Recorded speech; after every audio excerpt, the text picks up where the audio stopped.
carraa barumsa kooti yaanni baay'atte namaa kan nama gooti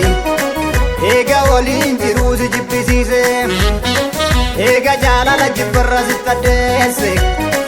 ani sirraa hafe garaa kiyya jabeesse yaadaf kakoo gaa guddaa lamaa gaabbiin keesse buloo manuma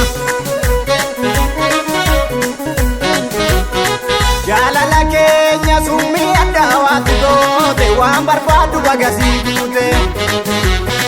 waan abjuu kee abbaa horii argannaan nama biraa natti taate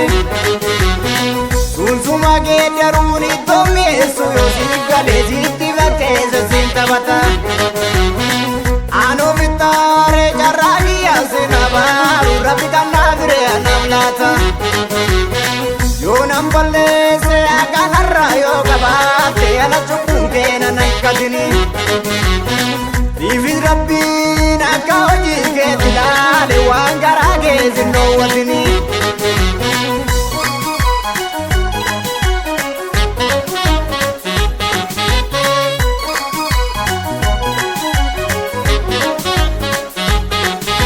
wadaa kiyya gattee nama biraa harka galtee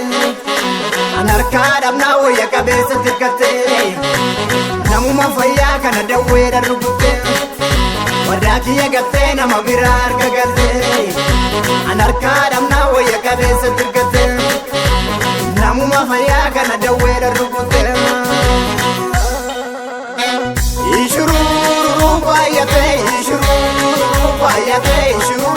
sitti baay'atee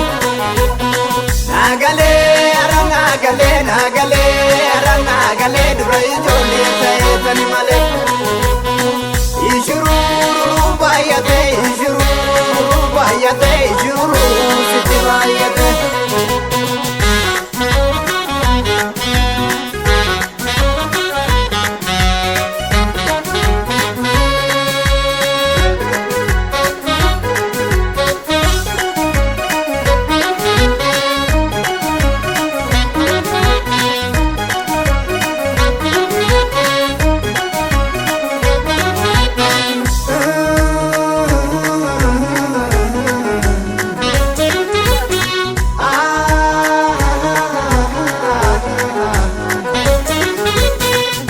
Fangatee carraa barumsa kooti yaanni baay'atte namaa kan nama gooti eega waliin jiruu si jibbisiise eega jaalala jibbarra sitti addeesse ani sirraa hafe garaa kiyya jabeesse yaadaf kakoo gaa guddaa lamaa gaabbiin keesse kunoo manuma dugda duubaa akka garaa qabuun beekne diya jedhee tansilaala ati qalbii kee amma geessu otoo beeku maaliif wadaa gaduudhatte jila maalummaa wadaa si agarsiisa rabbiin gaafa guyyaa murtii kee ga'e jaalatanii too maraachuun durii ammoo baatu natti ba'e si amanee chalidaan yakka gowwaatti nalaalte waa takkitti gowwummaan dhabuun ijoollummaa nagalaafate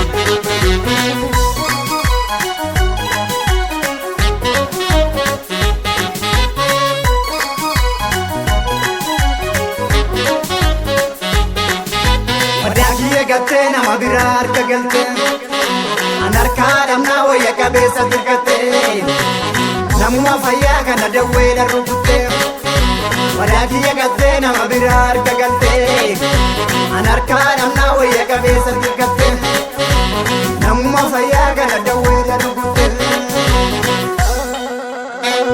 ishuruu baay'atee ishuruu